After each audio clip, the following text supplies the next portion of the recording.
Cross examination olacakmış.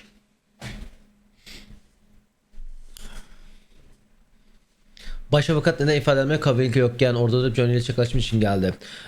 Başavukat kapanış konuşmasını yapacak. Ya o tür şeylerde, bu tür şeylerde yani bazı insanları kasti şey yapmıyorlar. Göstermemeye çalışıyorlar. Herkesin kullanılmasını istediği bölgeler var. Yani jürinin gözünde hangi avukatın daha etkili olacağına göre seçiyorlar.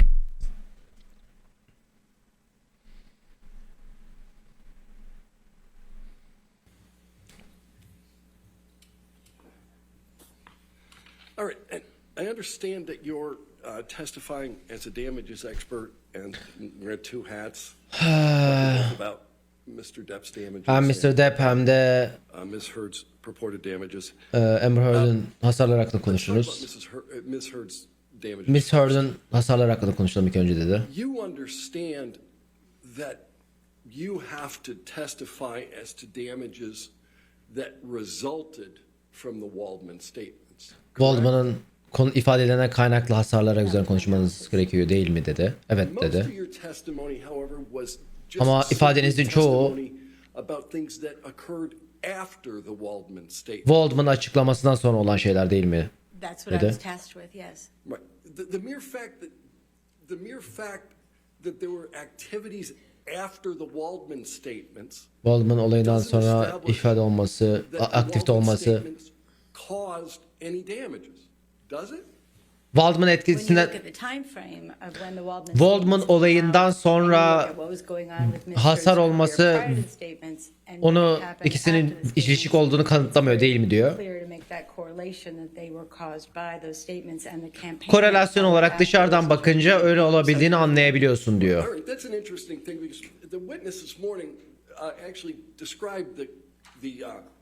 The notion of what's correlation and what's causation. Correlation ve causation açıklamıştık. Correlation does not imply causation, does it? Correlation, I'm not an expert in semantics.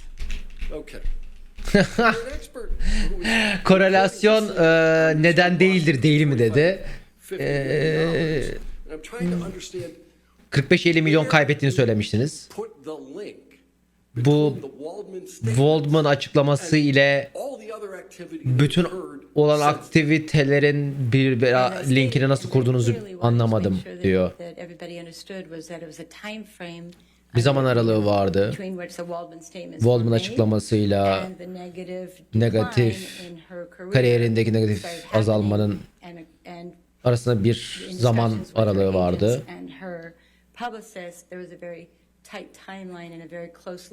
Çok kısa bir bağlantı ve yakın bir bağ vardı diyor. Sonra her şey Miss Heard'dan uzaklaşmaya başladı.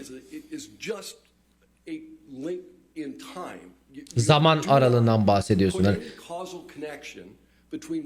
bir neden sunamıyorsunuz. Sadece zaman olarak tuttuğunu düşünüyorsunuz değil mi diyor.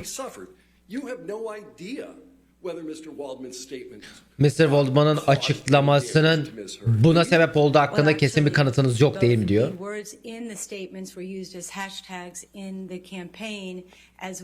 Hashtagler ve istatistikler, analizler. Dünkü adamın şeyini söylüyor bu arada.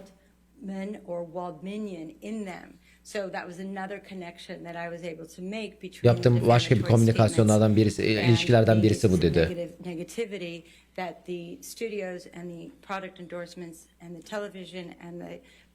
Kamera neyi gösteriyor şu anda? Sağdaki kamera.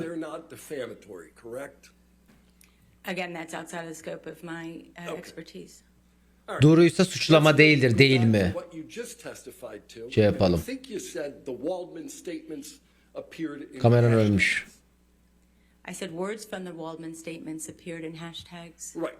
Waldman'ın açıklamaları hashtag olarak şey yapmış. Hashtag'ler analizlenmişti. Ama Waldman'ın analizlenen hashtaglerde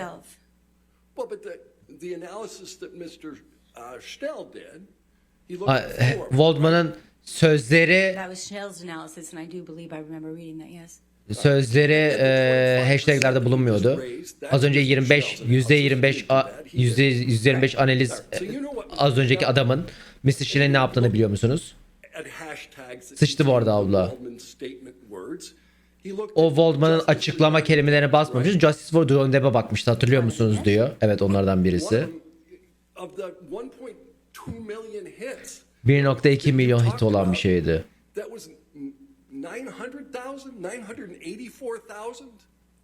Well, also in my conversations with Mr. Schnell, we talked about all of the words that were in the Bütün statement kelimeleri that also konuşmuştuk. appeared. So what he wrote in his report and what I had in my conversation Raporu- are the same thing. Ma'am, I don't want to hear about your conversation with Mr. Schnell. Konuşmanızı duymak istemiyorum. I'm allowed to talk about that. All right, so your conversation with Mr. Schnell, let's move beyond that. Let's talk about what the other hashtags were. Başka hashtaglerin ne olduğunu konuşalım diyor. Amber Heard is an abuser. That's not Amber Heard is an in the abuser. Waldman'ın açıklamasında olmayan bir şey değil mi diyor. The fact that she was called a hoax can be related to Amber Heard as an abuser, but no, those words were not. Yalancı oldu, onu andırabilir ama hayır, o kelimeler You yoktu. just don't like Amber. That's not Amber'ı the Waldman sevmiyoruz, statement. Waldman'ın açıklamasından da yoktu. Evet. And Amber Turd is not in the Waldman statement. Amber Heard de o açıklamada yok değil mi diyor. Onların And hiçbiri in yoktu terms değil of the mi? use of the words fraud and hoax, Fraud ve hoax kelimeleri that appeared in only 6.5%. 6,5. %6,5. Milyonlarca tweet'in %6,5'unda vardı diyor. Kutbilen Çukçu bu arada 40 milyar milyon canımsın. En iyi haberler, sana hoş geldin. I don't have his definition or his report in front of me, but we can look at it together if you'd like to. Right. And you said Waldman appears in 25%. Waldman or Waldmanian. Waldman'ın 125'indeydi. According to Mr. Schnell, yes. No, all right. But if that's your only evidence, however, Ama bütün kanıtım bu. that any of this activity has any link to Mr. Waldman. Is that correct? Well, no, we also look at the timeline because those campaigns were not active prior to the Waldman statements, and then they started appearing, so there is some connectivity there as well. Mr. Depp bears no responsibility for the social media campaigns. He doesn't.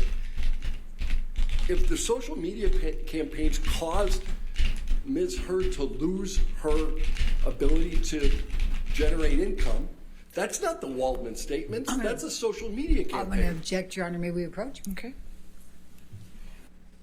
Hadi bakalım, object geldi. Kapışma geldi. Dövüş geldi. Yumruk. Kavga.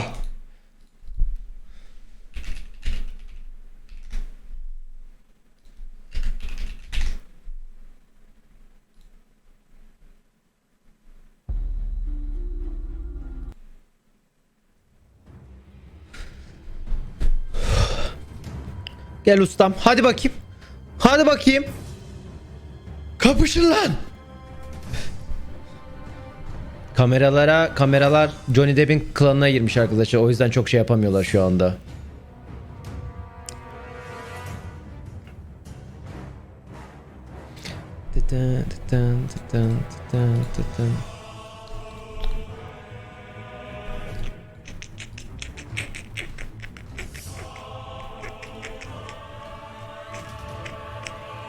Kavga bitti.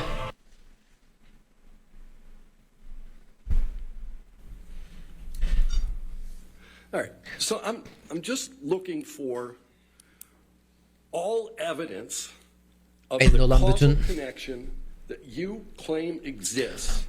var olduğunu söylediğim bütün kanıtları.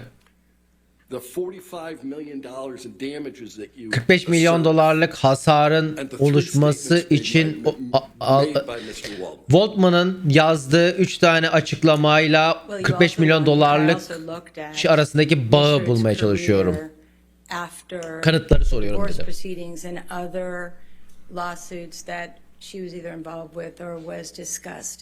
And her career might have had a pause, but she was able to overcome that when she did Aquaman and she did The Stand, both very prominent productions.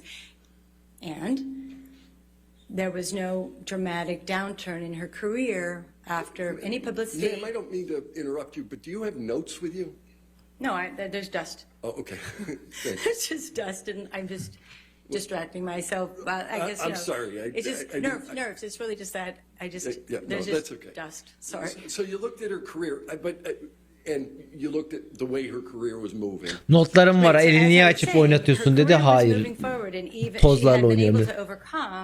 The negative publicity surrounding the divorce or the initial filing of the UK lawsuit. Emre öğretmeni 45 milyon kazanmış mı? Zaten kadının söylediği şu kariyeri patlıyordu. Bundan sonra 45 milyon kazanacaktı diyor. Şunu Türkçe altyazı yapsan daha iyi olmaz seyirci için. Türkçe altyazı yapamıyorsun. Yapabilsem yapmadım. Yok çeviriyorum burada. Öyle bir imkan olsa yapar mıyım? Yapmaz mıyım? There was a lot of other activity that happened following the defamatory statements. You said every time Mr. Depp Mr. Depp ne zaman dava açsa ignites the fire around the both of them. ikisi arasındaki bütün alevi kaldırıyor dedin. Hayır, Johnny Depp arasında. Excuse me, please. I'm sorry. That was in context of when I was asked about Mr. Depp's career. That was not in context of when I was asked about Miss Heard's Hayır, career. Amber Heard'ın şeyinin altında bunu düşünmüyorum. Aynı ateş değil mi? Who's the protagonist in the case in the UK was Mr. Depp. Miss Heard İngiltere was a olayındaki witness to that case. She was not Mr. part of Heard the tanıktı case. So bu most of the davada. negative press went. There was Negatif enormous amounts of basın negative şey değil miydi? activity around O Ms. davada Heard as a result of the UK case. İngiltere davasında negatif çok büyük bir negatif basın değil miydi? Evet, ikisinde vardı. Substantial amounts of negativity. Right? And so you can't tell me that negativity Bu negatiflik isn't the thing that keeps your or Miss Heard from working. Miss Heard'ın çalışmasını engelleyen negatiflik değil mi diyemez misin? The negative statements were a much closer time frame to the press and publicity around Aquaman and The Stand than the UK case, which was months later. So again, I will look at the defamatory statements as kind of the igniting force. Asıl parçadan şey bu açıklamaların olduğunu söyleyeceğimi düşünüyorum. Kafa çatışı bu arada 21 milyon için canımsın. En iyi abonem, sana hoş geldin. Ondan sonra snowball efekti oldu ama başlatan şey diye, o dedi. Isn't claiming a causal connection between the UK case and her damages, right?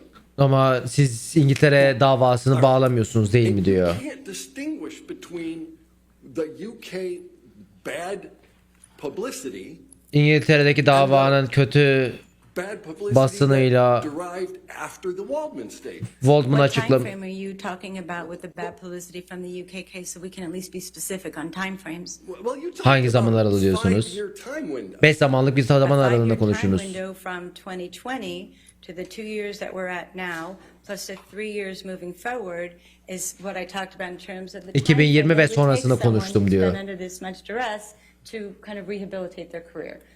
Bu kadar baskıda olan birisinin toparlaması uzun şey yapıyor. O zaman bu 5 senelik aralığa bakarsak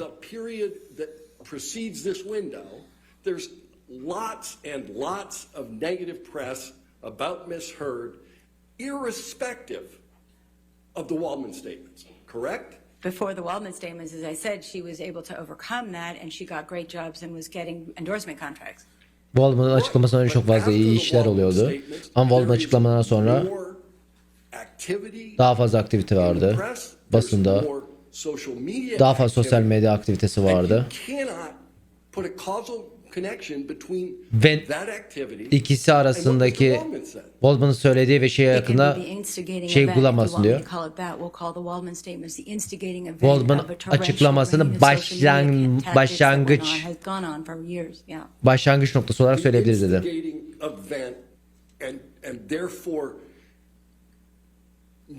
Your damage analysis with a degree, some degree, I guess, of reasonable certainty is that once there's an instigating event, başlangıç etkinliği olduğu zaman bundan sonra olan her şey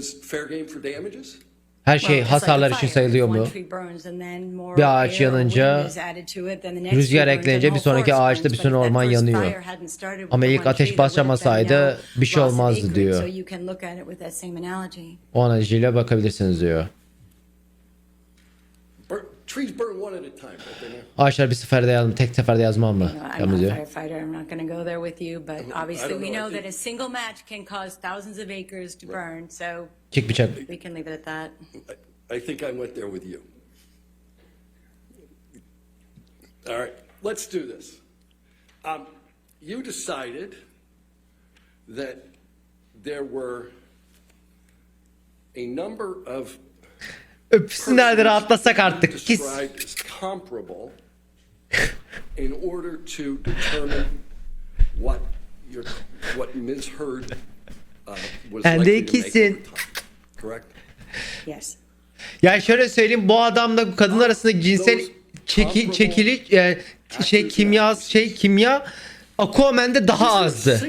O kadar söyleyeyim yani, Aquaman o kadar kötü bir filmdi o açıdan yani. Bu ikisi arasındaki kimya Aquaman'de daha azdı. I don't know. I have Okay. no idea. You would agree with me that that is a negative influence with respect to Hollywood. Hollywood için If one believes yatağa it, yes. sıçması kötü bir negatif bir etki değil mi diyor. Reported. Yeah, it certainly has been discussed. We don't have any proof or video of anybody defecating on the bed. Sıçarken fotoğrafımız yok diyor. Certainly do not have proof or, video of anybody defecating in a bed. I'll Evet. do that. That's a good thing. Yeah. Artık sikişin de bitsin ama bu nedir yani? Ustam artık ben de gerildim burada. What you know is that Mr. Wallman didn't say anything about defecating in a bed. Correct. Right. Aa! All of the bad publicity around that activity has nothing to do with Waldman, right? Waldman, as you said, didn't talk about defecation. Okay. And you haven't considered Mr. Waldman how that sıçmadan bahsetmemişti, hayır diyor. story has adversely impacted Ama- Ms. Heard's career. Bu sıçma şeyinin That Amber story, Heard'ın you're going to ask me for a causal link between that poop story and her demise of her career. I can't. I'm not gonna do kariyerinin that. çakılışını şey yapmadı, yapamazsın mı Can I diyorsunuz? make it? No, I can't. Hayır, yapamam diyor. And you can't do it with Waldman's statements either, can you? Waldman Well, açıklamasıyla again, I yapamazsın did, değil and I diyor. have, and I stand by them. So Yaptım, evet, onun arkasında duruyorum diyor. Did by just pointing out the time frame? Are Sadece relatively zaman aralığını close. söylemedin mi dedi. Nasıl time bağladın? frame and the instigation and if you will, the rallying of the forces. Again, it's like a lit tree. It's gonna ignite everything. It's like free game Yani afterwards. So it was the yanan bir ağaç instigating gibi event, if you yanındıktan will. sonra And bütün olay that's başladı ve what I durmadı looked at, diyor. yes. All right. So, from your perspective, anything that happened after Waldman that was negative to your client is attributable to Waldman and therefore Yani attributable to senin the damage perspektifinde analysis. bütün olay Waldman'dan başladı ve bütün negatif şey Waldman'dan sonra oluyor. Başka bir şey yani, evet, Waldman'a bakmam söylendi, o kadara baktım ben de diyor. Jason Momoa. That's one of your comparables, right? Jason Momoa karşılaştırdığın Yes. şeylerden, kişilerden birisi. He's been prominent since 1999. 1999'dan beri iş Baywatch yapıyor. in 99. Baywatch 99'da Baywatch'ta oynadı.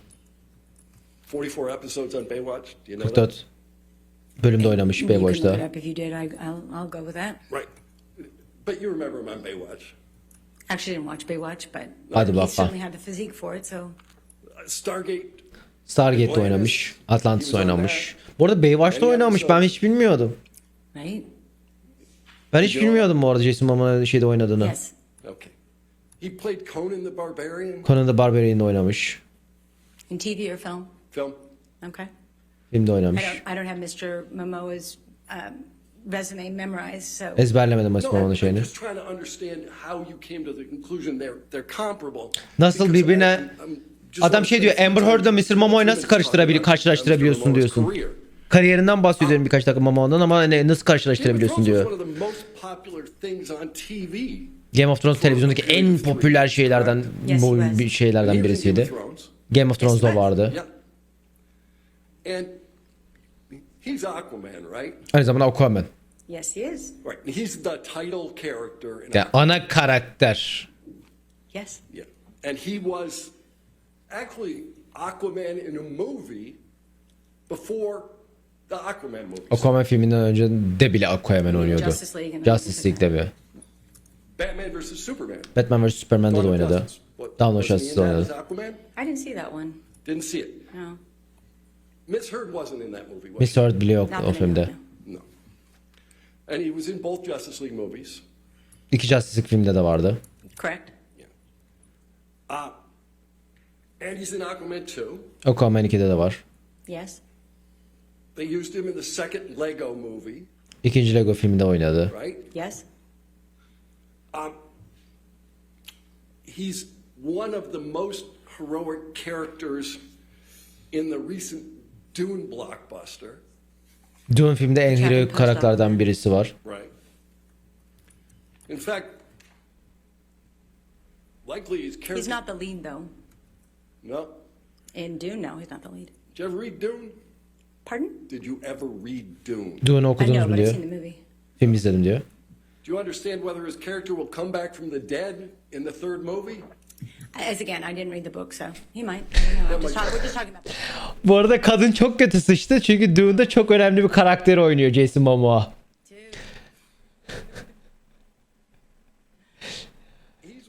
Anla ki arkadaşlar. Furious franchise. Okusaydınız ustam. I don't know that for sure. Okay. But that's not Random spoiler. that Ms. Heard has had. Anla She's never ki. been a title character in a movie. She hasn't spent years Zor on ya. television. She did what? Okusaydınız ustam kul kitabı. 8 single episodes of TV. Again, I don't have her resume. Bu arada davadan Dune spoiler'ı yemek de dünyanın en aptalca şeyi ya. Mr. Momoa remains well liked even though he's engaged in a recent divorce from another actor. That's correct, right? I don't know. I don't follow his fan base. You don't follow Jason Momoa, but you use him as a compromise. Jason Momoa'yı takip etmiyoruz ama karşılaştırma için I said I don't kullandınız. follow his fan base. I Fan base'ini understand takip him as etmiyorum. a prominent actor in the business, but I don't follow his fan base. Harbiden ne yaşandı ya? Abi çok komik. Things that you analyze? Of course, you can look at numbers, but I don't keep a watch on his social media feeds. All right. Evet, rakamlarına bakabilirsiniz ama sosyal medya feedine bakmak zorunda değilim analiz yapmak için diyor. Ki haklı bence. Indicated that, Gal Gadot is. Gal Gadot'a da şey yaptınız. Yes, she's a star. She's in fact Wonder Woman. Wonder Woman No, kendisi. she's great, too. Yeah. All right. She's the title character. Ana karakterlerden birisi. Multiple Wonder Woman movies, right? Birkaç tane Wonder Woman film var değil mi diyor. Yes. Yeah. And even before that, she Ondan was in önce bile yine Aquaman şeylerinde Which one are you oynuyordu. referring to? Fast and Furious. Fast and Furious. Excuse me, I honestly don't remember her being that as a It's The Rock and that You whole didn't career. even know she was. Rock mı? Fast and Furious'un ana karakteri Rock mı? Fan of the Fast and Furious. Sen nasıl bir endüstri şeyine çalışıyorsun ya? Prominent role than Mira. Evet, ilginç bir soru Talk about cidden. Apples, apples in that exact movie, yes. Right.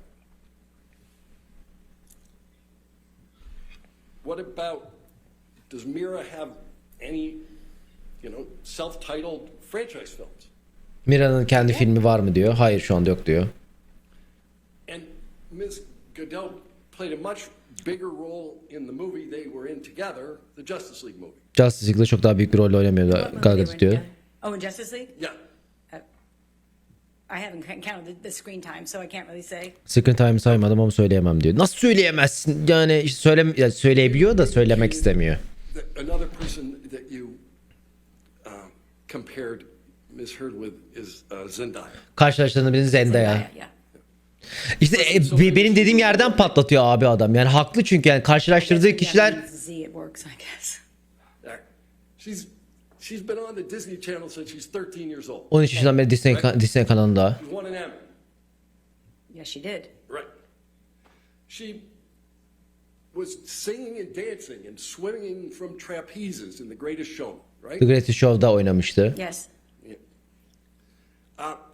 She's now been in multiple Spider-Man movies. Birçok Spider-Man filminde oynadı. Yes. She's 10 years younger than your client. Client'ınızdan şeyinizden 10 yaş daha This genç. is a person that you deemed a comparable. Karşılaştırılabilir olduğunu düşündünüz bunun diyor. Süper karakterlerine baktığınızda çok fazla çekebileceğiniz şey yok. Ama işte yani karşılaştırılabilir değilse o zaman niye karşılaştırıyorsun ki yani? Noted to me, thank you. And also just where her career would have gone. I said that. Yani mantıklı bir karşılaştırma değil ki yani. So you can just look at what their career has done either before that superhero movie, then in others, or the one they were in. Hani karşılaştı parayı yani. Even though she may not have been at the stature of a Zendaya at that time, you can still look at it as a Zendaya ile dümdüz karşılaştırmasam bile yüzdesel olarak karşılaştırdığını, aynı olmak zorunda referans noktası olarak kullanıyordum diyor. So far, everybody we've looked at Şu ana kadar baktığımız herkes been in more blockbuster movies than Miss Heard. Miss Heard'dan çok daha fazla. Jason Momoa tutulan ışık daha büyük. En büyük blockbuster filminde oynamıştı. In the DC universe. And also one of the biggest box office films ever, probably within the top 10 because I've looked at it, right? So Çok that merak light ettim. is going to shine brighter on her than someone who wasn't in that movie. And again, it would have just helped her in her career move forward, not stalled. Haklı olabilir bu arada. Her world. Sortladım. Accept your damage analysis. İlk onda bu arada. Agree with you. İlk onda. Ms. Heard 8 was on the 9. precipice of a meteoric rise. Aquaman bok gibi para yapmış arkadaşlar. 1.1 milyar dolar para yapmış. DC'den yaklaşabilen tek o. Dark Knight Rises'ları saymazsam. Yani DC'den sonra gelen en yüksek film Batman vs Superman. Bok gibi para yapmış. Yani Allah için yapmış yani. Yani bak zaten hani Disney diye devam ediyor. Burada sadece bir DC şey geliyor. Dark Knight Rises'ları saymıyorum. Onlar aynı universe şey olarak değil. Batman vs Superman geliyor burada da. Bu arada Aquaman bok gibi para yapmış ya. Bence o güzel de değildi bu arada. Tabii Momoa yüzünden oldu. Aynen öyle. Momoa müthiş bir Aquaman.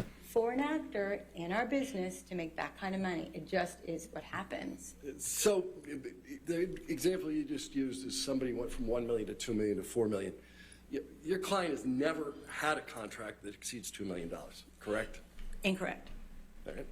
In the Aquaman it's actually the Justice League contract because they're associated. So Justice League, Aquaman, she was paid 1 million. Çin'den götürdü Aqua. Tabi. Aquaman 2, it was written that she was going to earn 2 million, and if there's another one, it was written in the terms that she would get 4 million. So it actually was a contract that Ms. Heard signed with the studio. Right, but the movie hasn't been made.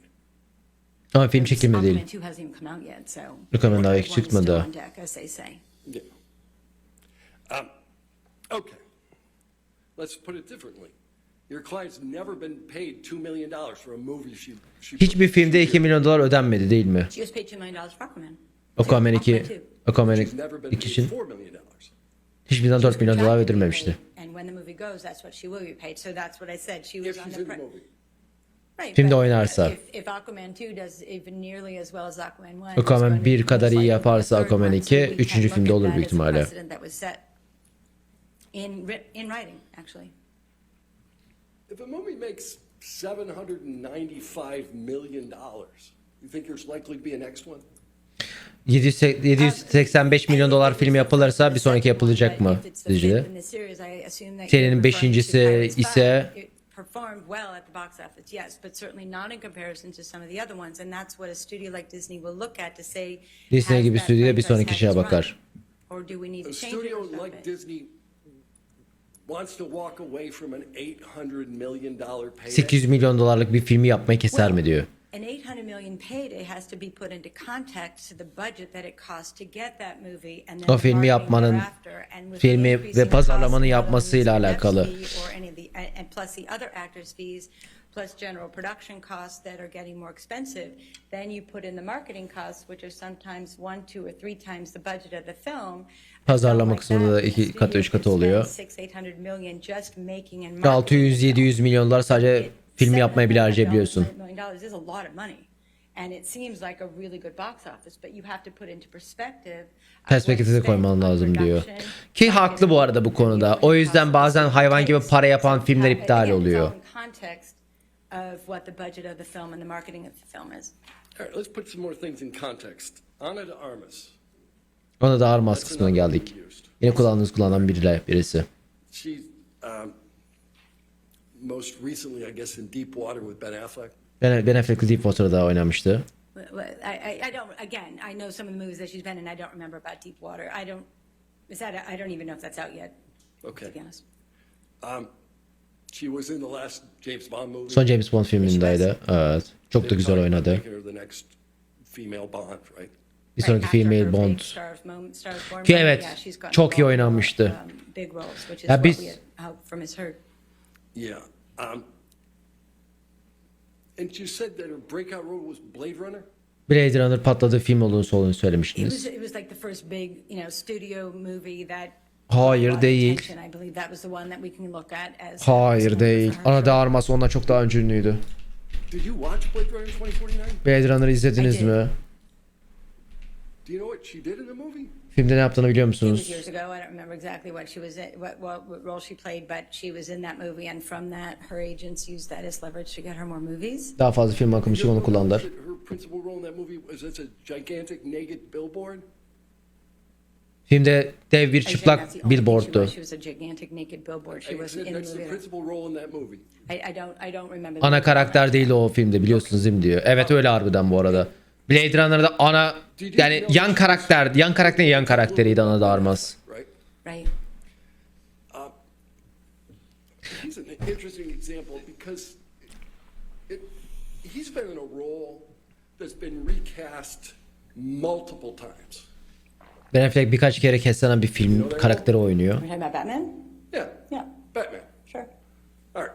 So Ana de Armas aslı çıkışını Bond'da yapmadı. Nights Out'ta yaptı. Series has seen how many actors? İlk böyle Several. major rolü Nights Out. He was Batman. Ana de Armas'ın. Val Kilmer. You're a movie buff, yeah. Christian Bale was Batman. I think he was. Val Right? Kilmer şey yapıldı. Christian Bale yapıldı. George Clooney Batman oldu. Yeah. I guess Robert Pattinson is now Batman. Robert Pattinson Batman. Don't know. Nasıl don't know ya? Ya eğlence endüstrisinde çalışıp bunu bilmemek ne bileyim yani en ikonik rollerden birisi ama DC Universe 4-5 kere recastledi bu karakteri. Değil mi diyor? Bu rolü ilk başta aldı, ilk filmde, ikinci filmde aldığın için üçüncü filmde, dördüncü filmde almanın manası yok diyor. Kısaca şey diyor, DC yani 3 dakikada bir karakter değiştiriyor. Amber Heard de değişebilir yani diyor. Now, let's look. Ana de Armas. She's like the new Marilyn Monroe on Netflix too, right? Netflix'te yeni Marilyn Monroe. So she was also in Knives Out, which is probably even a bigger breakout role for her. But I chose sonunda. because it's a similar thing. You have to start somewhere. But Knives Out probably was a moment. Ya ustam. İşte Aneviz şelalesi akıyor buradan. İzliyoruz. Diğeri de Chris Pine'dı. Chris Pine de süper kahraman filmde oynadı. Wonder Woman'da oynadı. He is in Wonder Woman. He's also Star Trek being a blockbuster, but not necessarily a superhero, right? Yeah. Aneviz de büyük iki tane Wonder Woman filminde de oynadı. Evet, Gal Gadot'un aşk ilişkisi. On Star Trek, in the Star Trek franchise, Star Trek şeyinde, filmlerinde he plays Captain Kirk. Captain Kirk oynuyor. I don't remember exact role that he played. I didn't see it in the movie. I just know from his resume, to be honest. Yani kadın eğlence endüstrisi bilir kişisi olarak gelip Captain Kirk'ü oynamadığını bilmiyor musun? Bu ifadeyi mi veriyorsun açıkçası bana yani? Hani bilir kişi olarak avukat senden daha geek olması senin bir noktada zortladığın manasına gelmiyor mu? I did know that he starred. That's why I used it. Again, In fact, he was the most prominent person in the movie. we can go over this a couple more times, and I'm happy to do so.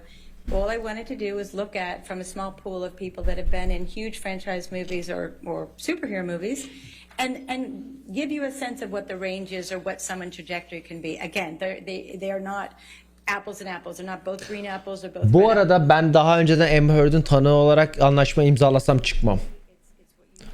Davayı gördükten sonra çıkmam. Yani çünkü bana belki $500.000 dava açar ama ben işimi kaybederim. Çünkü bu kadın tek iş bulabileceğini düşünmüyorum açıkçası. Ya bir iki kişi dışında bu arada. Bir o sosyal medyacı çok doğru konuşmuştu. Doğru konuştuğu için de zaten bir boka yaramadı Amber Heard tarafına. Ama en azından doğruları konuştu. Bir iki kişi dışında yani o da. with what actors of this ilk tend to do once they're in a movie like this. O da dataydı. İşte o yüzden mesela o adam da tam tersi övülecek. You don't know which was his breakout role.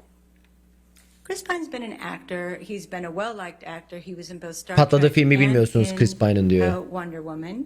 And Did a Star movie Trek with Denzel Washington? Pardon? Did a movie with Denzel Washington? Denzel Washington bir film He's had a yaptı. good career. Yeah, great career. Yeah. Yeah, much longer career than Ms. Heard, right? Miss Heard'dan çok daha büyük bir Precipice kariyer. of a great career. Yeah, She hasn't had the chance to negotiate Çok that for that büyüyecekti yet, or be in diyor. those movies yet, so we don't know yet. We're getting back to Precipice. Didn't you just deny Precipice a few minutes ago? I thought your testimony was she was on the precipice of meteoric rise. You said, I guess. I didn't say meteoric. I said consistent. I don't know. She could have a meteoric rise, but I was talking about consistent with Ms. Heard. All right. So of the actors you selected, two of them Seçtiğiniz are the title aktörler, characters iki in kişisi DC movies. en yüksek One ana is karakterlerden. Aquaman, who's the other title character. Wonder Woman. Allah'ım Allah'ım. Right. He's Wonder Oh Woman. no. Oh, and you mean Jason Momoa, sure. Yeah. Oh no. So you get two title characters. Allah'ım söylediği şeyi hatırlamıyor. James Kirk. And those are the people Cidden who dev bir are kulunuz. representative of Ms. Heard. Again, there are not that many in the pool to pick from. I'm not going to put Seçtiğim comparable havuzlardan actors birisi that have birebir been karşılar in hani other large what we call tentpole movies or istediğim kadar franchise karşılaştırabilecek movies bir şey or yoktu superhero diyor. movies. So I wanted to work within those parameters and that's what I did. O So parametrelerde those are the çalışmak actors I lazım. O chose, parametrede yes. çalıştım. O aktörleri And seçtim Kişi. diyor. Zord. Alo. Ses. Alo. Ya NBC açmam gerekecek. One of the actors Geri you geldik. chose had a much longer time. Anasına küfür ediyormuş herif, o yüzden kesmişler.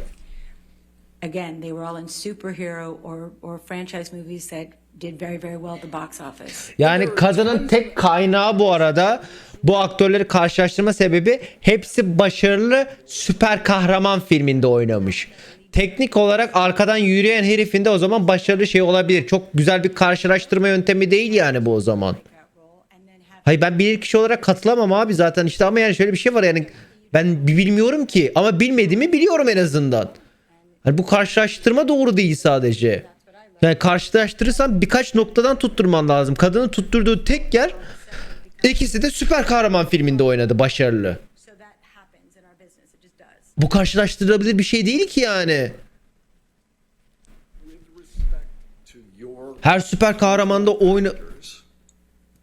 süper kahraman filminde oynayan başarılı olacağım manasına gelmiyor yani. no personal knowledge as to how much any of them were compensated over the period you reviewed.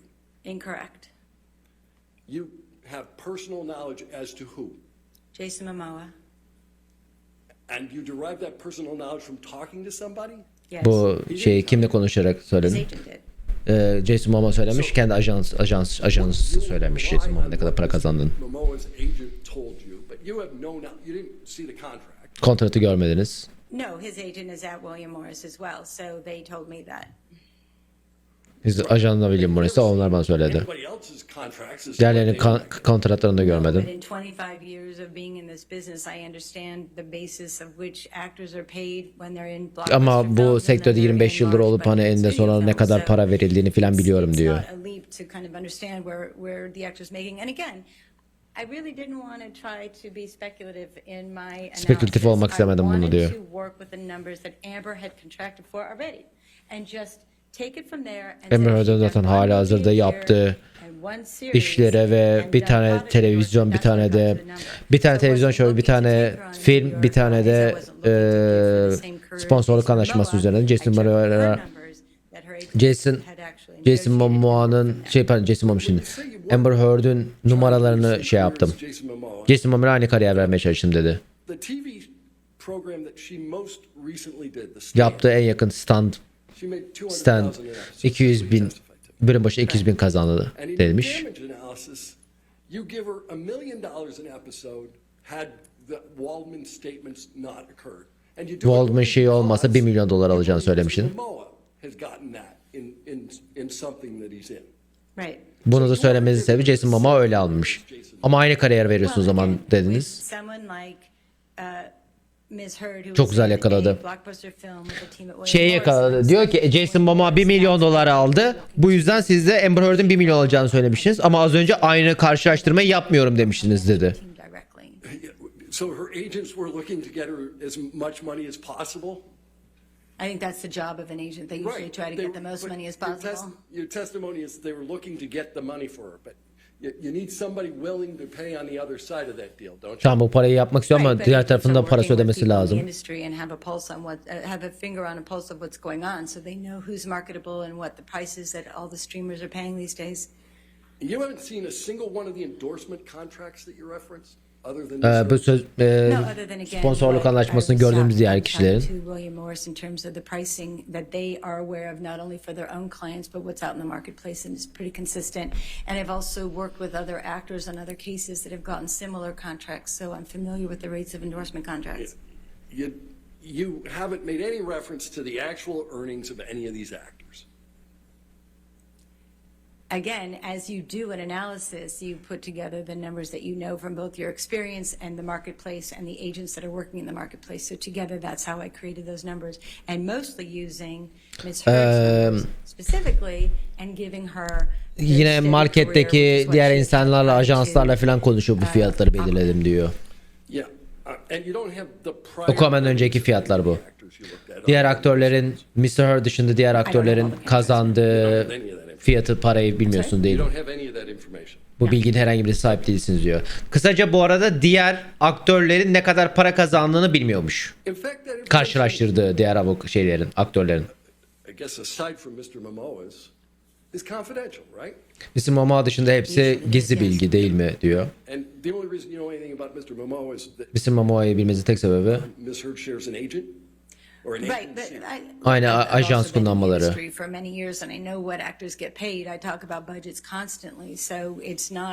Bu arada Jason Momoa kuduruyordur şu anda. Niye bu sızmış diye.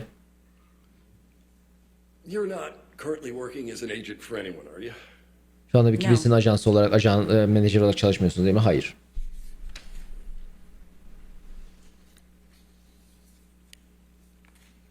Ya kesin ya şöyle bir şey var. Kadın elinde sonunda harbiden 25 senedir bu sektörde çalışıp elinde sonunda 3 aşağı 5 yukarı fiyatları biliyorsundur. Sıkıntı şu, bunu kanıtlayamıyor. Kanıtlayamadığı için bir bok yapamayacak. No. Okay. So your opinion, as I understand it, is that Ms. Heard should have been able to renegotiate. Yani kısaca anladığım Ms. Heard halihazırda yapılmış bir kontratı tekrar anlaşabileceği. Warner Bros'un standart mıydı? Warner Bros'un standart olduğunu biliyor musunuz?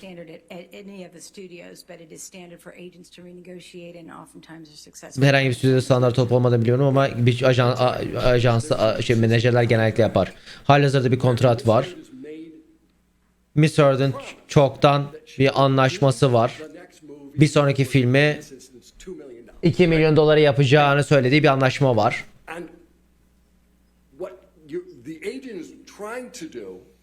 Menajerin yaptığı da Warner Bros'a kontratta söylenenden daha fazla, onu sevdiğiniz için daha fazla ver gibi bir şey söyler. Kovacevic said also, it's standard in the industry. As Endüstriden again, I've been in standartmış the bu. industry, I've worked with agents and I've worked with lots of lawyers and we have conversations Birçok avukatlarla about birçok what şeyler they're konuştum. getting or what can they do or what are they going to do the next time. So again, it's a standard in practice in the industry, especially when a film is as successful as Aquaman. Aquaman that kadar agents will başarılıysa go film, back and renegotiate. menajerler gidip In tekrar bir fact, anlaşma that was yapar. conversation. Standard practice is that they would try to renegotiate, but it's up to the studio. Ama endüstrinin stüdyoya bağlı bu. Aquaman kadar başarılı şeyse de genellikle oluyor. Your analysis Bütün analiziniz assumes a renegotiation tekrar anlaşma with the üzerine studio kurulu. for terms that are double what the studio Stüdyonun vermek istediği paradan stüdyonun halihazırda anlaşmada sözleşmede 2 katı daha fazla vereceğine düşünerek analiz yapıyorsunuz. Ve halihazırda bir kontrat var. O kontrata rağmen senin güzel yüzün için veriyoruz. Demek istiyorsun değil mi diyor.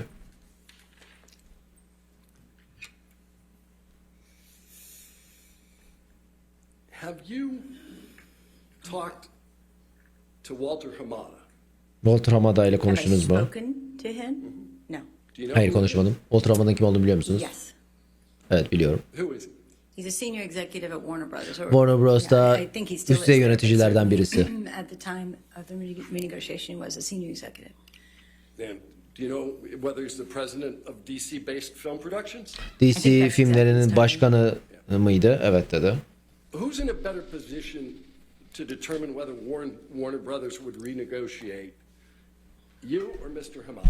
Mr. Hamada mı siz mi? Ne anlaşmayı daha yapar? Chat. Hala chat'i takip etmeyenler var. Bu ne rezillik, hemen takip. Bak burada çıkıyorsunuz. Tam şurada bak. Takip edin, ismi burada çıkıyor. Müthiş büyülü. Tabii imkansız, saçmalık, hala takip etmeyen var. Who's in a better position to know whether Warner Brothers would renegotiate? Objection, Your Honor, calls for speculation. Aa, ilk defa objection geldi. I'll sustain the objection. Next Sorry. question. Fearless çok bu arada 20. ayın canımsın. En iyi haberim, sana hoş geldin. Do you review any Bak, testimony çıktı. from Mr. Hamada? Mr. Hamada'nın I did.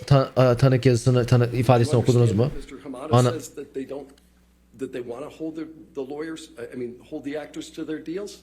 That was a philosophy that he said Warner Brothers. aktörlerin imzaladığı kontratı tutmalarını istediklerini okudunuz mu diyor. Did you understand that Mr. Hamada said that nothing Mr. Depp did impacted her compensation? Mr. Depp'in yaptığı herhangi bir şey kompensasyonu artıramadı. Available for me to read? You don't know whether Mr. Hamada testified. Did anything Mr. Depp said about Amber Heard affect her compensation? Mr. Depp'in yaptığı herhangi bir şeyin Amber Heard'ın parasına etkileyeceğini söylemediğini biliyor musunuz diyor. I don't recall that testimony. No. Hatırlamıyorum diyor. Mr. Hamada demiş ki, DC'nin başındaki adam demiş ki, Johnny Depp'in yaptığı herhangi bir şey Amber Heard'ın kazandığı parayı etkilemedi. Who Adam Waldman was? Mr. Hamada'nın Adam Waldman'ın kim olduğunu bilip bilmediğini Again, biliyor I musunuz? don't remember the conversation about Hamada and Waldman or Depp. And you don't remember whether Hatırlamıyorum Mr. diyor. Hamada made any statements as to whether anything Mr. Waldman said affected Ms. Heard's compensation.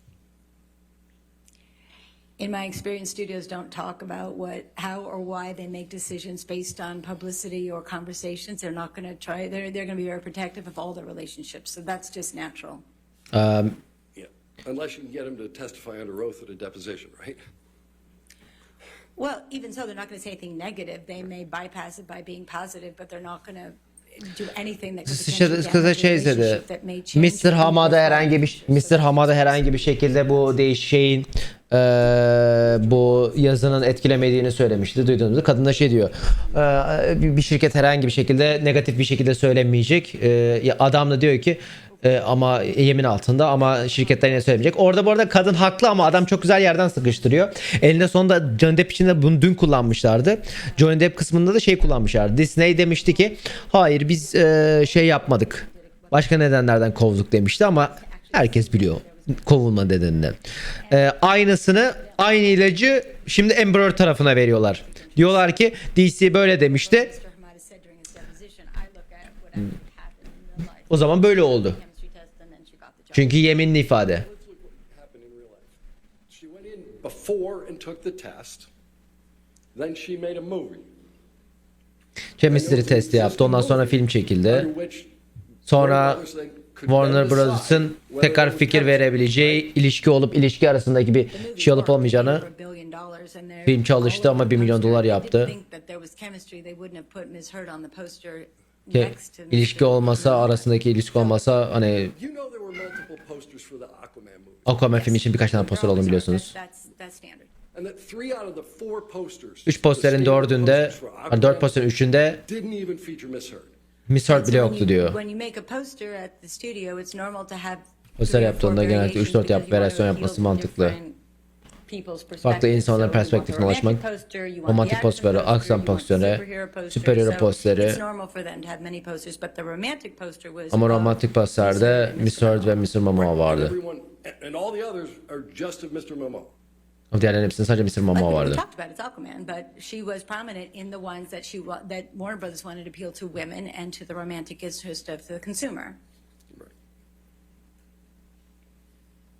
Biraz seksist buldum bunu. Romantik kısmında sadece woman'in dediği için.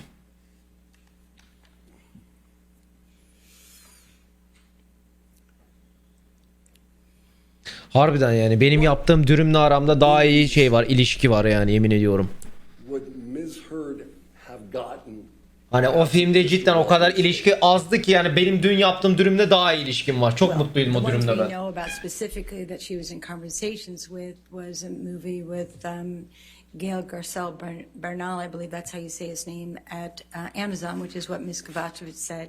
And she was also in consideration for a movie called Ambulance with Michael Bay. But again, after the Waldman statements, nobody would talk to the agents, and so they weren't able to garner more. Oh, she also had a movie that she was interested in producing that a good friend of hers, or a friend of hers or colleague was doing. So there was at least those three that I read about. Those were 3 movies that she was being considered for, but you don't know what movie she was going to be in. Well, again, they stopped the conversation after the statement, so we don't know where they would have gone, of course. But she was in consideration for all of them, and given her fame from Aquaman, that would have helped all those movies. So it would have made a lot of sense. You're projecting movies way out into the future that you have no knowledge would ever have gotten made. Well, that's what we do when you talk about comparables and economic damages. You talk about the future. That's standard in our industry as a forensic expert and in the industry. That's how movies are financed, as a matter of fact, is by forecasting what happens in the future. What connection do you draw between Mr. Waldman's statements and the reported reduction in Ms. Heard's Aquaman 2 role? Again, it's the timing of it all. Olursun büyük ihtimalle. Berke çok bol 7. ayın canımsın. En iyi abonem sana hoş geldin. Can I talk about the emails that I read? I'm not sure at this point, but. So, when you say they're going to take her out of the movie, when you have an option, you literally have the option whether to include the actress, right? That's what it means. Correct. Aktresi koymak zorunda değilsin diyor. Exercise the option or not exercise the option. Entirely up to them. Tamamen onların kararı. And they have that particular studio, to your knowledge, bu stüdyoda arka arkaya ana karakterleri bile bol bol tekrar değiştirdi. Değil mi diyor. Superman bile. You know, I'm not. I think I'm more familiar with the Batman actors. I think there have been a couple actors of Superman, but depending on how the movie performed, if a movie doesn't perform, they'll look for other. Filmi yapamazsa başka aktörler yapıyorlar. Başka bir direksiyonla gidip başka bir noktaya rebootlarlarsa farklı noktalara bakıyorlar. Başarılı değilse yine aktörler değiştiriliyor. Özellikle ikincisinde değil, üçüncüsünde değil. If the actor or actress is asking too much money to play the role again. Çok fazla para isterse o zaman da değiştirmek isterler değil mi diyor. Yes, not in figures under $10 million, but yes. Yeah, if you're asking for too much money, you might not get your role again. And your analysis assumes analizlerin daha parasını ikiye katlayacağını söylüyor. large a leap to do that, especially when the agents had told me that that was what had been they were considering and what they'd been discussing. Yeah. Bu arada bu kadın şu yüzden çok üzerine gidiyorlar. Bu kadın hasar analizi yaptığı için en sonda Johnny Depp kaybederse veya kazanırsa kazanabileceği Amber Heard'e verilebilecek parayı da belirleyebilir bu. Para. O yüzden olabildiğince hasar analizini indirmeye veya karalamaya çalışıyorlar özellikle. It's a superhero movie. Batman filmleri 90'ların değil mi? Yok ya, Batman filmleri paso. Abi 6-7 kişi Batman oynadı. Onu unutuyorsunuz. Son 15 senede 3 kişi Batman oynadı. 4 pardon. Who's Patrick Wilson? Patrick Wilson. I've heard that name in terms of an actor, but I don't know Mr. Wilson. Do you know if he appears in Aquaman? Again, I don't know him by name. If you want to show me a picture, I can, or a clip from the movie. All right. Do you know if Mr. Filmden bir Wilson klip falan appears gösterirsiniz diyor. more frequently in Aquaman Evet, hatta Michael than Keaton in tekrar geri dönüyor film Batman oynamaya. I didn't count the screen time when I watched the movie. It was a long, you know, even when Ne I kadar watched oynadığını it again, söylemiştiniz I diyor. didn't count the screen time of anybody else.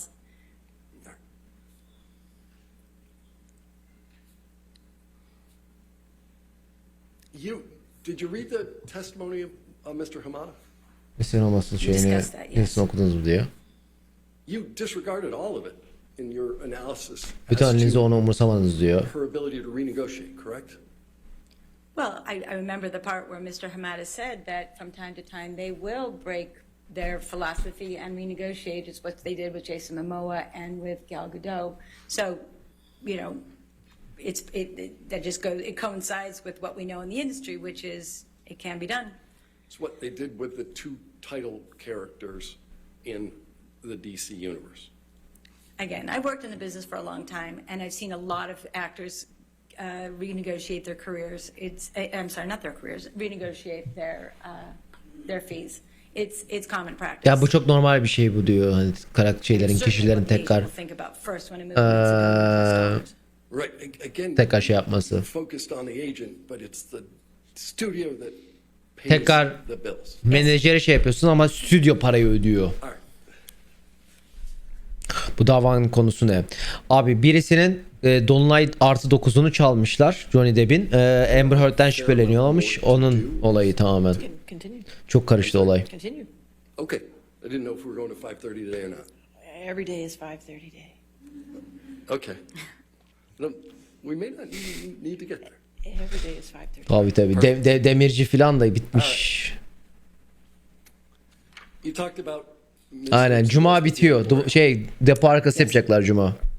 Yago çok şükür 3 senedir abone olduğu için canımsın. En iyi abonemsin. Demirciyi bıçaklamışlar arkadaşlar. Demirciyi bıçakladıkları için demirci ifade veremiyormuş. Hastanedeymiş. People don't. The Depp fan base has responded. Yani hatta Amber Heard'ün bir noktada malların bal almayan mal dediği duyulmuş. İfadelerde var bu. So, did you say the Depp fan base? Well, people that were using the hashtags that were consistent with the rest of the. Ama yani şeyde sıkıntı yok. Siz hala artı basmaya devam edebilirsiniz. Hemşire demirci hala hastanede yatarken terini siliyormuş. Ani kritik anlarda şey yapmanız önemli. O anlarda halledebiliriz. Abi bu arada dava şeyle alakalı. İsim karalama davası. Özünde.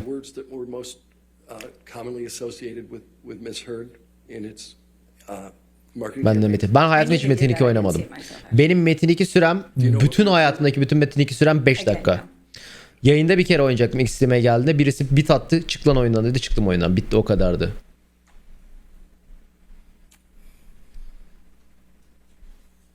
Nereden biliyorum bu kadar şey? Espri. Ben çok meme kültürüne çok yakın şeyler bunlar.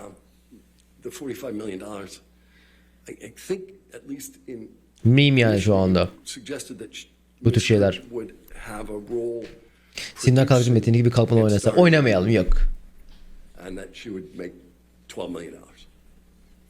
I've talked about that, but in the latest calculation, that was really less what I considered and more about what films and TV and endorsement deals that she would do. The producing was something that she had wanted to do, and again, Mr. Momoa got that, so that's where the agents were discussing those figures with me. The last movie that she has a production credit for is in 2013, right? Again, I haven't memorized her resume. There's a movie called Syrup. Did you ever hear of it? Mr. Momoa Şurup diye bir tane filmde Aside oynamış. from having probably seen İlk it on defa duydum. IMDb. And Soon the Darkness. That's her other production credit, right? You say so. If you're reading it off of her resume, I will believe you. Yok şeymiş. 2010? Okay. All right. 12 years ago. Dur bir dakika. Amber Heard'mış bu adam bu. But at least at some portion of at some point in this analysis, we're of the mind that she would recover $12 million with a producing role and a starring role in a movie, because that's what Mr. Momoa got. Again, the agents were Mr. just saying Momoa those bunu are the kinds of yaptıktan numbers they were sonra- looking at to help her as she moved forward in her producing career. Right. Those are the kind of the numbers the agents would like her to get. Right, but again, I didn't use that in the final analysis of my 45 million, so it was just a discussion point because that's what the agents wanted me to consider. All right. Harbiden bu arada oynadığı filmler de bok gibi yani. Have Şeye testified that bakıyorsun. The breakout role for Miss Heard was Aquaman, right? I didn't say the breakout role, but I used it as a movie that it was a superhero. Yani kind of iyi olduğunu super düşündüğüm box filmler office success. Aquaman'dan öncekiler. Some of her other critically Bir acclaimed Danish movies Girl var. probably Danish had Girl to iyi into filmdi that bu arada role, Allah which için. would have been Danish the Girl bayağı iyi and then filmdi her hatta. work in Justice League, which was Sıkıntı a şu, national Danish Girl'de de ana progressive karakter değil. star in Aquaman. All right, but I used breakout. Perhaps you didn't, but this is the Danish Girl çok iyi filmdi. springboards her to the kind of money that you are suggesting she should earn. It should have, yes. And either Evet evet, onlarda da yan karakter tamamen Danish Girl'de filan. which was released in 2018. Aquaman 18'de çıkmış, Aquaman dışında. Movies has she booked? Ne kadar iş yaptı ondan sonra diyor. Well, she booked Aquaman 2, Aquaman 2 yaptı. and she did The Stand, which was a Stand significant filmini television show. yaptı. Right. But outside of the Aquaman franchise, she obtained only one role, movie role. since Aquaman işi dışında bir tane iş 2018, yaptı. right? Right, the industry also knows that she's planning to be on that next movie, and they understand her production schedule, so she's not going to go after films that would conflict with a mega box office movie. So there's scheduling and conflict issues as well that she and her team would consider. So from Ablam da şimdi diyor ki Aquaman'ın üçüncüsü çıkacağı için birçok film buna iş vermiyor çünkü çakışmaktan kaçıyor. It was either December 2018 and then it depends on where it was in the world. It was started in December 2018 and then it Boşanma moved davası out, değil bu, hayır. into 2018. how many months between December 2018 and the Waldman statements went by? 2018'den berisi Waldman'ın açıklaması arasında kaç sene var diyor. 12, I think 15 or 16 if my math is correct. 16 ay var diyor. She got one role during that 15 or 16 month period. 15-16 ayda bir tane iş aldı. Of the post Aquaman boost. Aquaman'den sonra gelen gazla bir iş alabildi. Right. And then she was in discussions for the films as they were getting ready to go. But she didn't get another role Başka bir rol almadı. for 16 months. 16 ay önce başka bir hiçbir şey almadı. Release of Aquaman Aquaman başından beri and what you say are the Waldman statements. Waldman'ın açıklamalarından sonra She got one TV role. bir tane TV Pretty rolü aldı. significant TV role, yes, for a Stephen King novel. Right. She was in a movie though. Bir filmde değildi. I'm sorry? She was in a movie that was released after Aquaman. What movie are you referring to? Gully. Oh, well, I don't know when that was shot, so you'd have to tell me when it was shot. Gully ne Movies zaman get çekildiğini. released at different time frames. Like they can be shot in 2016 and not get released till 2018. So you'd have to tell me. We'd have to look at the actual filming dates of Tabii bu kadın şu yüzden sıkıştırıyorlar. Yani davanın asıl manası, yani çünkü Amber Heard'ün tarafı biz isim karalamadık. O iki taraflı isim karalandı. İki taraflı isim karaladığı için biz karalamadık. Hani bizim de Amber Heard'ün de hayatı sikildi diye şey yapıyor. Johnny'nin tarafı da hayır böyle olmadı. Amber Heard'ü zaten kimse tutmak istemiyordu. Zaten aktörlüğü hiçbir zaman büyük değildi diye ittiriyor ki teknik olarak da bir noktaya kadar da haklı. She's in Star Trek. Elisiv. Great. Right. Elisiv'i nasıl tanımıyorsun She was in ya? one of those breakout roles, Star Trek. Elisiv Star Trek'teydi. Ama onu tanımıyorsunuz. I talked to you about Star Trek before. I'm not a big Star Trekian. Okay. Bu arada çok güzel kanıtladı. Replaced Alice E. Şeyi kanıtladı direkt. Üf, çok iyi kanıtladı bu arada. Az önce şey dedi. Elisiv Star Trek'te oynadı ama onu hatırlamıyorsunuz. Demek ki her blockbuster'da oynayanların çok iyi patlamıyor şey diyor. No, I don't. But what was the filming date of and what was Aynı the zamanda start date? Elisiv'in yerine geçti Miss Heard, biliyorsunuz değil mi dedi. You didn't look at the Gully contract when you were making an analysis? Bir analiz yaparken Galı kontrasına bakmadınız mı diyor.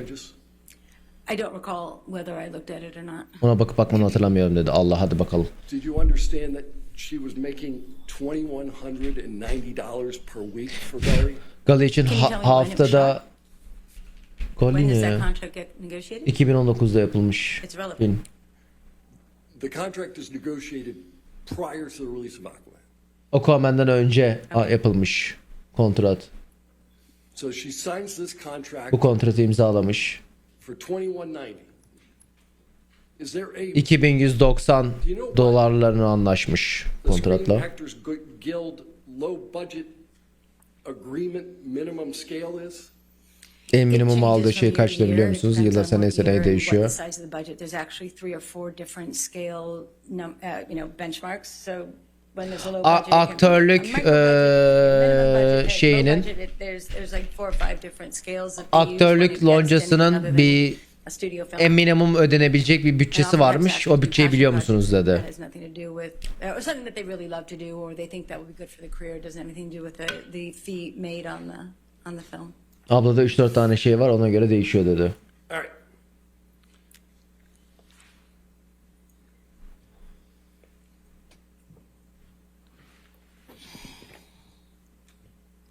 What's a loan out? A loan out?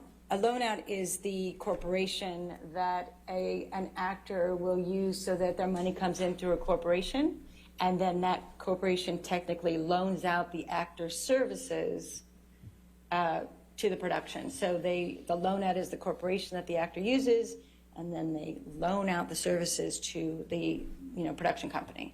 It's just really for tax purposes. Do you know of any movie that Ms. Heard booked Miss Heard'ın immediately prior Aquaman? Aquaman'dan sonra aldığı bir işi biliyor musunuz? Gali'den sonra başka bir aktörlük biliyor musunuz diyor. Well, I know she did Justice League. Justice League yaptığını biliyorum dedi. I don't remember the dates and times of the filming of the events. Justice Aquaman'dan önce imzaladığı açıklamaları biliyor musunuz? Justice League yaptığını ve Gali'yi yaptığını biliyorum dedi. You talked about Mr. Schnell. Gully Gully is film. his chart, right? I don't remember where Gully was. Right. Did you look closely at his chart? Pardon? Did you look closely at his chart? Şeyine çok iyi baktınız mı diyor. Mr. Schnell'in şeyine baktınız mı? I looked at the numbers with respect to the social media campaign. Sosyal medya şeyine baktım. Mr. Schnell dünkü çıkan data analisti, sosyal medya analisti. Do you know whether any of the dates of the Waldman statements even appear in Mr. Schnell's chart?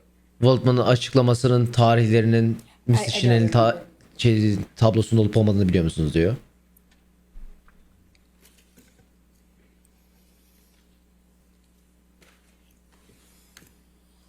You talked a little bit about Q scores and Mr. Bonya. Do you remember that? Q-Scores ve Mr. Bonnie Yes. üzerine konuştunuz biliyor musunuz dedi. For Ms. Heard, Mr. Bonya used Q scores from immediately after Aquaman, right? Again, if you want to show me something, I can. Mr. Bonya Q-Score kullandı. Mr. Banya's, but I remember talking about. Aquaman'dan sonra dedi. But do you- Bu arada evet, süreyi bitirmeye çalışıyorlar. Ben de aynı şeyi düşünüyorum. Bu tanığı yarına taşımak istiyorlar bence de. 18 dakika daha boş yapacaklar büyük ihtimalle. Hani bununla ilgili bir şey yakaladılar ama daha iyi yakalamak istiyorlar. O yüzden yarına da aktarabilelim diye 18 dakika daha boş yapacaklar. Davayı bitirecekler. Bugünü. Even before the Waldman statements, Ms. Heard had very high Büyük oyunu gördük. Hadi bakalım. Isn't that correct? Very negative. Balım açıklandığından beri No, very high negative Q As I said, very high negative Q scores. Balım açıklanma önce bile Amber Heard'ın I remember discussions of a lot of notları Q scores. eksiydi, I don't biliyorsunuz remember değil mi? exactly what or when, which score or whether Q it was skorlar when. hakkında çok şey konuştuk ama yüksek miydi, eksi miydi, artı mıydı konuşmadık diyor. Ms. Heard's negative Q scores as a restraint on what she might earn on a going forward basis? No, Q scores change all the time. Q skoru her zaman değişiyor. Q skoru ne kadar para kazanacağını belirtmiyor diyor. IMDb skoru 1'di. Mr. Depp's Q score has been 300. 1 and it's been 253. You know, Q scores change all the Q time. skor her zaman değişiyor. Skor her zaman değişiyor. Current events. O andaki etkinliklerle değişiyor. Film çıkışlarıyla değişiyor. You talked a little bit about Mr. Depp's damages. Size bir hasarlar hakkında konuştunuz ya. Aha geldi asıl kısmı. Eğlence kısmına geldi. Çünkü Mr. Depp'in hiçbir zaman hasarı yok dedim. Jerry Bruckheimer ile konuşumu. Pirates şeyin prodüsörü. Çok birçok şeyin prodüsörü ama şeyle ona konuşmadınız. Tanıklık önce. Hayır, kişisel olarak konuşmadım diyor. You didn't have other people talk to him on your behalf, did you? Me personally, no, I did not talk to Mr. Birebir konuşmadınız. Hayır, Bruckheimer ile konuşmadım You've diyor. never spoken with Mr. Bruckheimer about why Mr. Depp has not appeared in a Six Pirate movie? Bruckheimer ile Johnny There Depp'in has been a 6. Six Pirate movie. There is not a Pirates movie Pirates- titled Pirate Six. Paris 6 diye bir film yok değil diye. Forever. But you haven't talked to Mr. Bruckheimer as Mr. to whether Bruckheimer ile Mr. konuşmadınız Depp değil mi? was going to appear in the movie? From things that I've read in newspaper publications and emails, Gazetelerde ve Mr. Bruckheimer e-maillerde was uncertain whether Mr. Depp would star in. Johnny Depp'in bir sonraki filmde olup olmayacağını emin olamadığını okudum And you never diyor. spoke with Sean Bailey about Sean this, Bailey right? de konuşmadınız diyor. No. Or anyone at Disney. Ve Disney'de herhangi biriyle konuşmadınız diyor. I actually put a call into someone at Disney and they didn't want to talk on the record. All right, you Disney'le biri konuştum ama called kanıt somebody üstünde at konuşmak Disney, istemedi. they didn't want to talk to you. No, again, as I said, studios don't want to talk about their stars, whether they want to preserve a Stüdyolar relationship yıldızlar that hakkında may not konuşmak be istemiyor. used in İleride interest. It's kullanmak their tendency isterlerse not to talk konuşmak istemezler diyor. about people they are in business with. So you have no personal knowledge why Mr. Depp hasn't made a Six Pirate movie? Mr. Depp'in As I said, there 6. isn't a Six Pirate movie. filmi neden yapmadığını You don't know söylemediniz why. diyor. You have no personal knowledge why. Neden yapılıp yapılmadığı hakkında bir fikriniz yok diyor. Hayır, Disney'de çalışmıyorum diyor. Did you listen to Mr. Wiggum's testimony in this trial? Mr. Wegman'ın tanıklığını okudunuz mu? İfadesini okudunuz mu? Mr. Depp had a deal for the movie, right? Mr. Wiggum, Mr. Depp'in I think Mr. anlaşması Wiggum did, olduğunu and the other söylemişti agent, demişti. Mr. Carino said he did not, and as there is no Mr. Carino'da olmadığını söylemişti. Başka bir film olmadığı için- Başka film Mr. olmadığı Wiggum için testified to something else. Mr. Wiggum başka bir şey söyledi ama ifade söyledi. Farkında mısınız diyor. It doesn't correlate, as we say, to the other two agents' testimony. Diğer iki menajere dediğini tutmuyor diyor kadında. Birisi var demiş, diğer iki menajer de yok demiş. Indicated that a portion of Hep de the konuştuk reason 10. için canımsın. En iyi abonem sana hoş geldin. Mr. Depp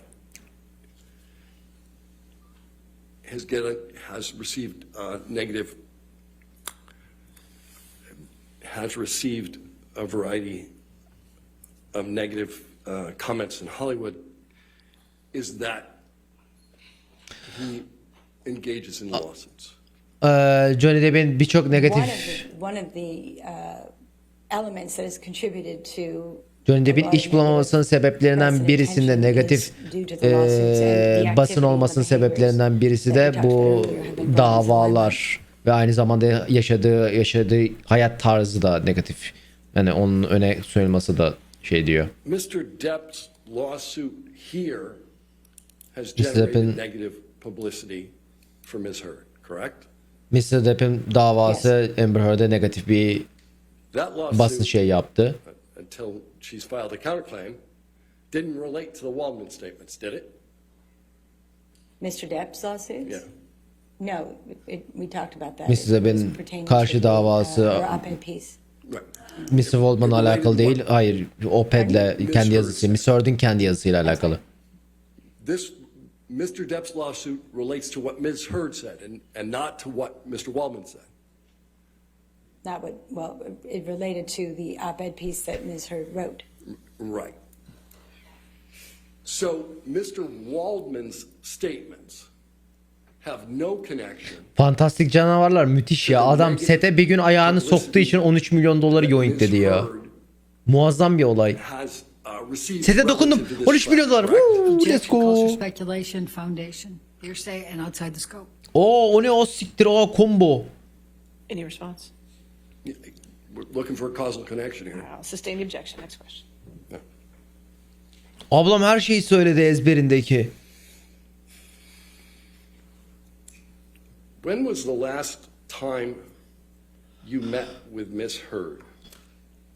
Şöyle en son ne only zaman met Ms. şey yaptınız, tanıştınız? Sadece bugün That's ilk the defa first bugün time tanıştım. you met İlk defa onunla First bugün time I met tanıştınız. her. Okay.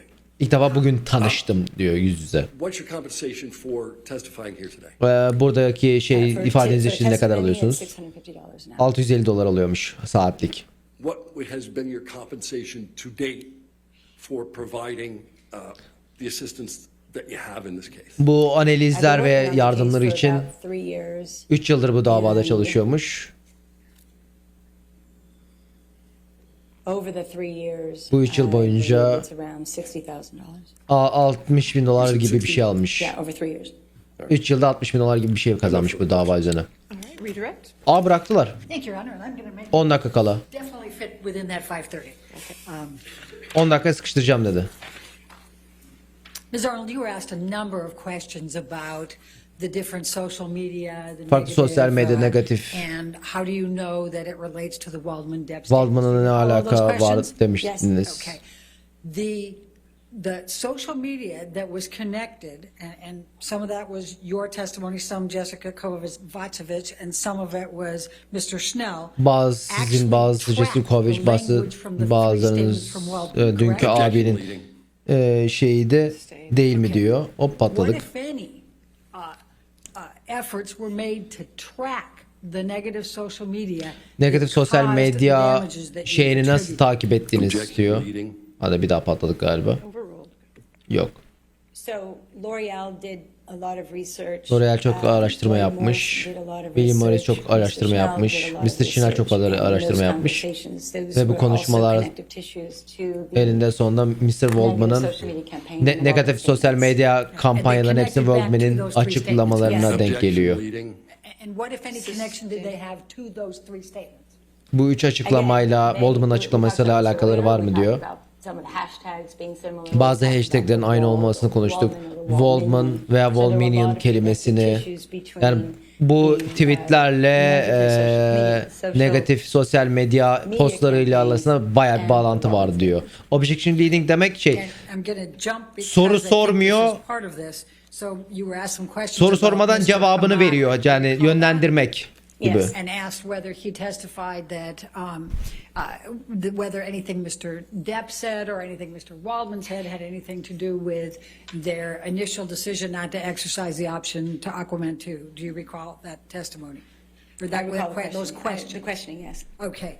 Now, the testimony from Mr. Schnell tracked the 1.2 million Mr. Schnell 1.2 milyon tracers to January 2021, correct?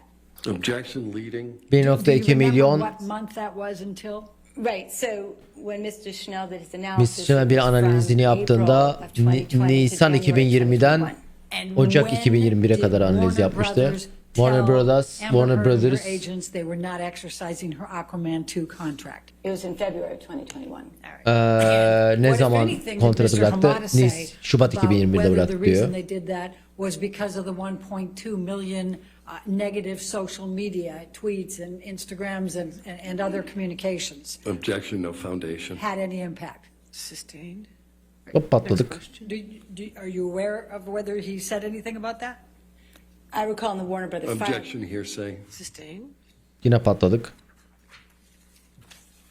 Do you know whether that had any impact? Bu Objection, hearsay. I'm asking now, she's allowed to rely on hearsay. I'll sustain the objection. Next question. patladık. Kadın şey soruyor. DC'nin yöneticisi bu tweetlere yönelik bir hareket yaptı mı diye soruyor. Duyumdan patlıyoruz her seferinde. All of those comparables, which movie was the highest grossing of all of them? Bu karşılaştırdığımız filmler arasında en fazla para kazanan film hangisi? Aquaman. One of the highest, if not the highest grossing films. Certainly the highest DC comic film or in that superhero world. But again, DC'nin en fazla para kazanan I say filmi. it was the highest, but I think it was very close to it. Do you know whether Walter Hamada admits it was the highest grossing? Walter Hamada'nın kabul DC ettiğini film. bunu biliyor muyuz? Yes, he said Evet yes. biliyor. Okay. Biliyoruz diyor. So when you're looking at all the comparables, what if any relevance is there to Karşılaştırabilir şeylere baktığımızda başarı olarak karşılaştırabiliyor muyuz diyor. She can speak to that, Your Honor. You That's lay a foundation. That's Do you know the answer to that question? Do you know? I'm sorry, can you repeat the question? I forgot it. No, I haven't. Hadi bakalım soruyu unuttu ablam. Avukat soruyu unuttu. So, what if, do you know whether it makes a difference? Whether how successful that DC superhero movie is in what types of films they'll be able to get in the future? Objection, foundation. Yine sordu patladı galiba. Foundation. if you want to ask the foundation, go ahead. I'm sorry, that's what I thought I was asking. Do you know whether that plays any role, the degree of success? Customarily, when a film, Objection, foundation. Ask her how she knows. How do you know? in 20, 25 years, Hakim nasıl soracağını anlattı. Ha siktir çok iyi. Hakim şöyle sor dedi. It shines a very bright light on the actors, especially if they're in lead roles. And it's customary that they will get, it is, Of çok kötü durum. I don't want to use the word standard, but it is very frequent that a star in a movie that has performed so O kadar zorlandı ki abi şöyle yapalım artık zorlamayın şunu. Hakim backseat attı avukata ya harbiden. Other roles and worked quite a bit afterwards, and that movie would have helped her career. I mean, that's no question. Okay. And with all these comparables, when you gave the range to this jury of 45 to 50 million, Bu 45-50 milyon dolar bir tahminde bulunmuştunuz. Did you put Amber Heard's Amber estimated Heard'ün damages ranges above all those other comparables? diğerlerinin Again, üzerine I was koydunuz very mu dedi. specific in Hayır çok using spesifik olmuştum. actual negotiated rates that Ms. Heard's agents were able to get for her in that contract and use O that as a kontratta precedent. So again, I always olan wanted to be şeyleri grounded kullandım. in what Ms. Heard Hani olabildiğince actually was in contract mantıklı for şeyler and kullanmadım. what agents negotiated. Elinde And I used olduğu that to kontratı temel olarak financial kullandım. numbers of her Onun loss. üzerinden I used hesapladım diyor. comparable actors to show how consistently they all work Sadece diğer and how aktörleri their kullanmamın careers move sebebi forward after ne being kadar lost. fazla iş aldıklarını olarak kullandım. Para You asked kazandıklarını about değil. Disney and the Pirates 6 again. Disney ve Paris 6 What if any sormuştunuz. knowledge do you have of whether Disney is willing to pay Mr. Depp $300 million and a million alpacas? Objection, no foundation.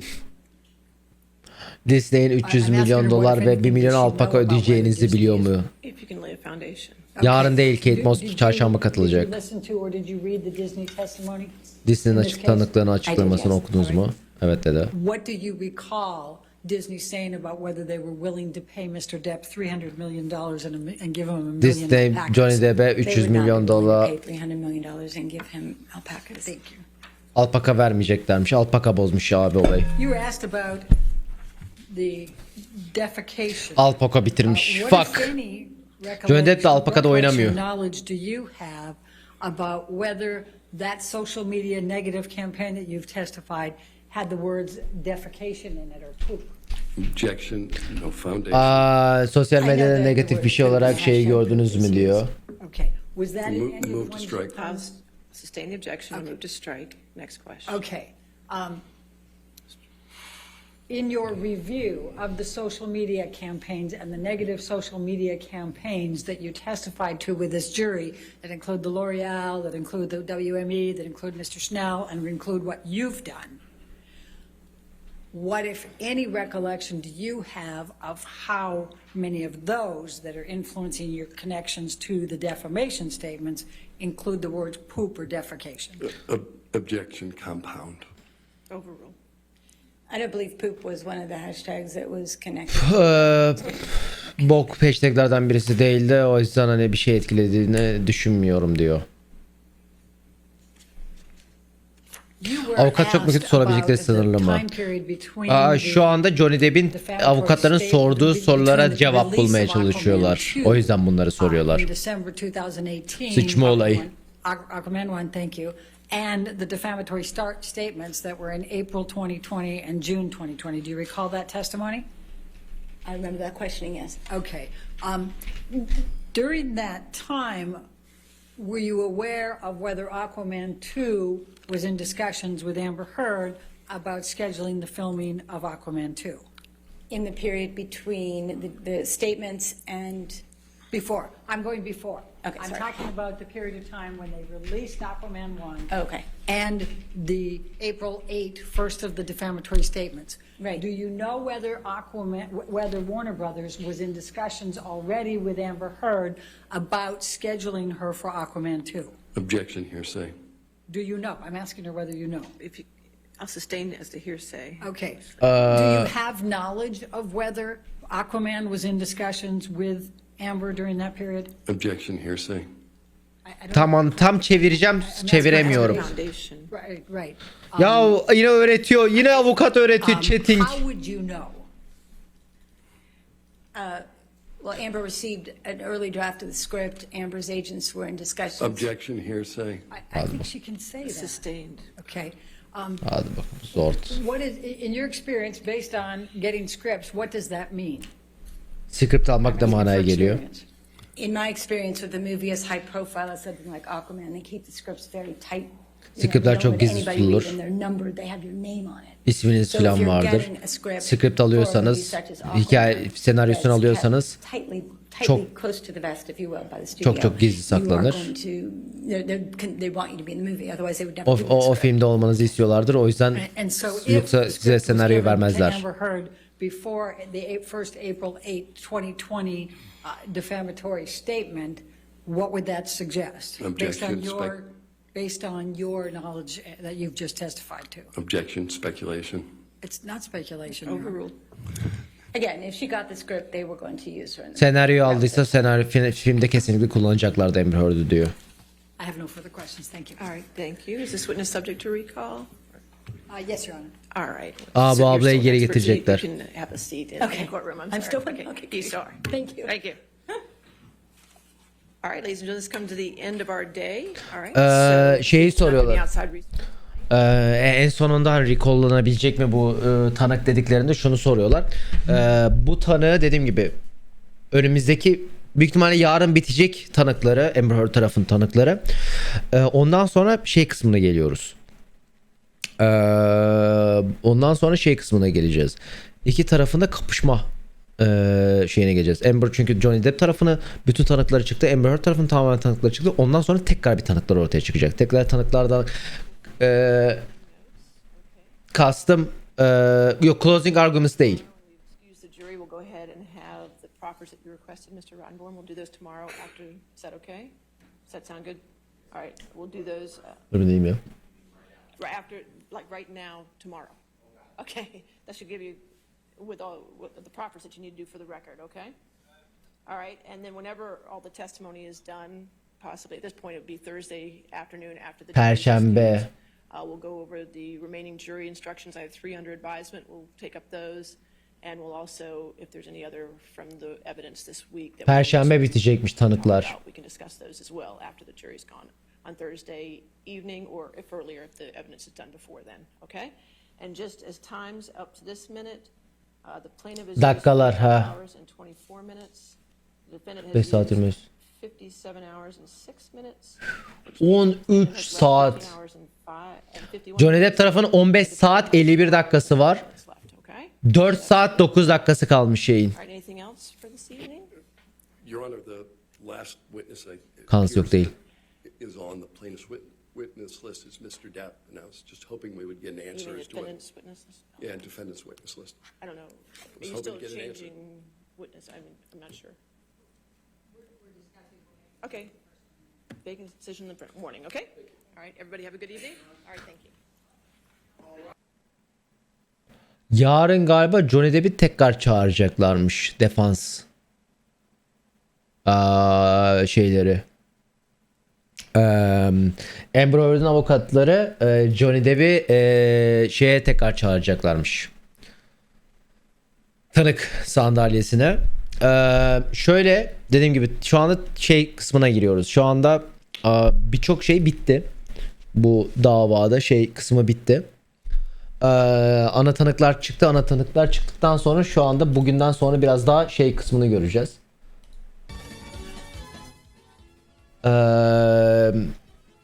Aynı tanıkların tekrar çıkma veya bu tanıklara karşı elimizde bu var kısmını şeyi var. Onları göreceğiz. Yani karşılıklı ikisinin bu tanıklar zamanında çağırdıklarını hayır bu yalan diye kanıtlamak için bir şansları olacak. Kate Moss da orada devreye girecek. Kate Moss'un ismini kullanana kadar Amber Heard davayla alakası yoktu. O yüzden davaya çağıramıyorlardı ama Kate Moss'un ismini söyledikten sonra Kate Moss'u davaya dahil edebildi Johnny Depp. Ve büyük ihtimal çarşamba video konferansıyla da Kate Moss davaya katılacakmış. Bu da Johnny Depp'in şu işine yarayacak. Kate Moss konusunda şunu söyledi. Kate Moss kelimesinin cümlesini şu yüzden dedi. Kate Moss'la ilgili bir duyum var şeyle alakalı. Johnny Depp'le alakalı. Johnny Depp Kate Moss'u o dönemde de Kate Moss'u abuse'ladı. Kate Moss'u merdivenden aşağı attığı hakkında bir duyum varmış. O büyük ihtimalle o duyumu da o duyum gerçek değil derse Kate Moss ellerindeki çok büyük bir şeyi iptal ediyorlar. Aynı zamanda Amber Heard'ün de yalan ifade gibi şey olduğunu kanıtlayacak ama şöyle de bir şey var, ters de tepebilir. Kate Moss çıkıp ondan sonra evet yaptı derse de zortlama efekti ortaya çıkabilir. Aynen öyle. Orada da yapamazsın bir şey.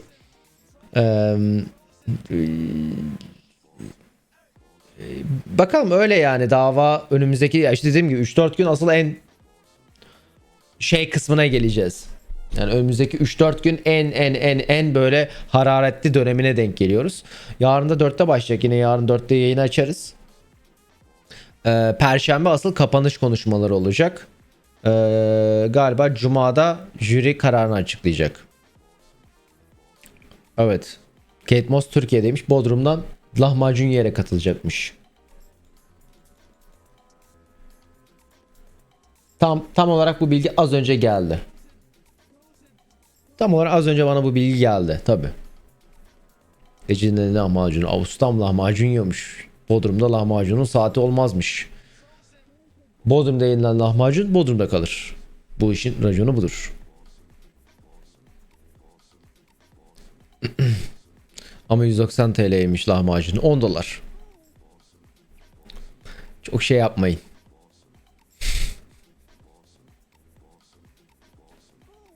Koymaz Kate Moss'a. Yarın devam ediyor. Duruşma yarın devam ediyor. Yarın saat 4'te tekrar devam edeceğiz. O zaman ben kaçıyorum chat. Kendinize çok spoiler da yedik. Yani Dune Spoiler'ı da yediniz. Afiyet olsun bu arada. Herhalde yani hiç kimse Dune spoiler yiyeceğini düşünmüyordu açıkçası. 3. kitap Dune yani mis gibi yediniz. Afiyet olsun. Neyse kendinize çok iyi bakıyorsunuz. Yarınki yene kadar kendinize çok bakın. Bye bye.